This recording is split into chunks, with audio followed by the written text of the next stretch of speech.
रात के 2 बज रहे थे।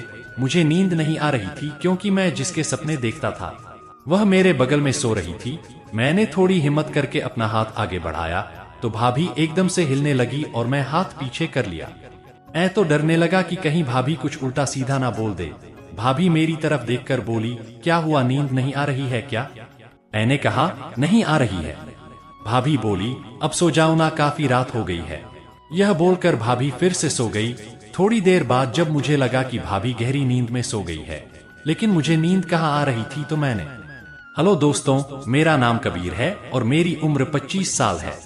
यह बात 2 साल पहले की है जब मैं जयपुर में एक बिल्डिंग में कमरा लेकर रहता था और जयपुर में ही जॉब करता था।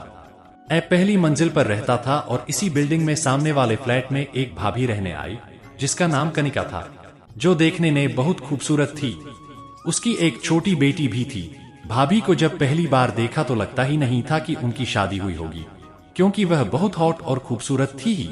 जब पहली बार मैंने भाभी को देखा तभी से मेरा मन भाभी पर आ गया था। भाभी अपनी बेटी के साथ अकेली ही रहती थी और उनका पति कभी कभी महीने में 1 बार आ जाया करता था, तो मैं समझ गया कि भाभी का भी वो सब करने का मन करता होगा। भाभी किसी हॉस्पिटल में नर्स का काम करती थी।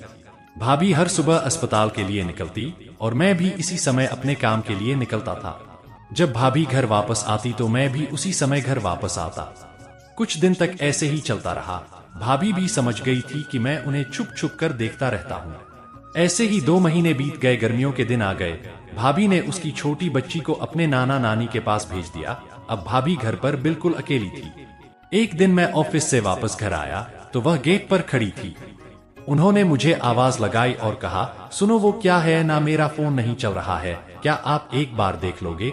मैं तो पहले से ही भाभी को मिलने का मौका ढूंढ रहा था। मेरी पहले भी भाभी से कई बार बात हुई थी पर हमेशा उनके साथ कोई ना कोई होता था। मैंने कहा, भाभी मैं कपड़े बदल कर आता हूँ, फिर आराम से देखूंगा। मैं अपने रूम पर आ गया।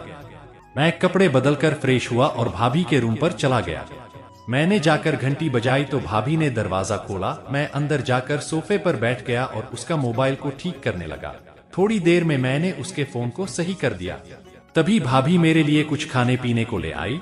बस फिर क्या था, मैं चाय पीता रहा और भाभी को देखता रहा। थोड़ी देर बैठकर हमने यहाँ वहाँ की बातें की।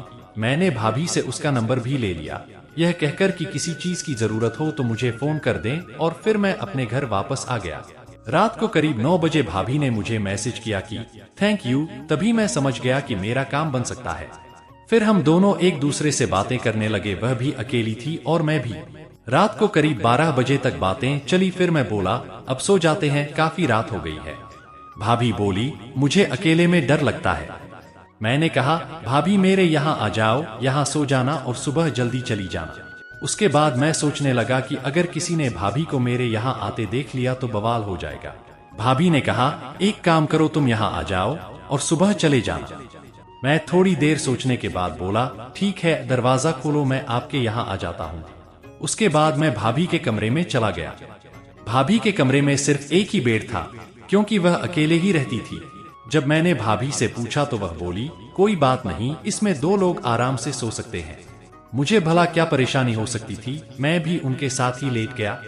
रात के 2 बजे गए थे। मुझे नींद नहीं आ रही थी क्योंकि भाभी मेरे बगल में सो रही थी। मैं थोड़ी हिम्मत करके अपना हाथ आगे बढ़ाया तो भाभी एकदम से हिलने लगी और मैंने हाथ पीछे कर लिया। मैं तो डरने लगा कि कहीं भाभी कुछ उल्टा सीधा ना बोल दे। भाभी मेरी तरफ देखकर बोली, क्या हुआ, नींद नहीं आ रही क्या? मैंने कहा, नहीं आ रही है।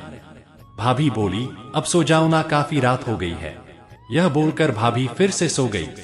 थोड़ी देर बाद जब मुझे लगा कि भाभी गहरी नींद में सो गई है तो मैंने अपना काम शुरू कर दिया। थोड़ी देर बाद मुझे समझ आ गया कि भाभी जाग रही है। मैंने उनके कान में धीरे से कहा, जाग रही हो क्या? तो उसने धीरे से हाँ कहा। मैं खुश हो गया और फिर अगली सुबह 10 बजे मेरी आंख खुली तभी भाभी मेरे लिए चाय बनाकर ले आई। आज वो भी बहुत ही खुश दिखाई दे रही थी। मैंने पूछा, भाभी मजा आया? तो वह बोली, हाँ बहुत। फिर थोड़ी देर बाद मैं अपने कमरे में वापस आ गया। उसे दिन से मैं हर दिन भाभी के घर जाने लगा। तो दोस्तों, कैसी लगी यह स्टोरी कमेंट जरूर करें, लाइक और अपने दोस्तों में शेयर भी करें और चैनल को सब्सक्राइब जरूर करें। मिलते हैं फिर ऐसी किसी मजेदार स्टोरी के साथ। धन्यवाद।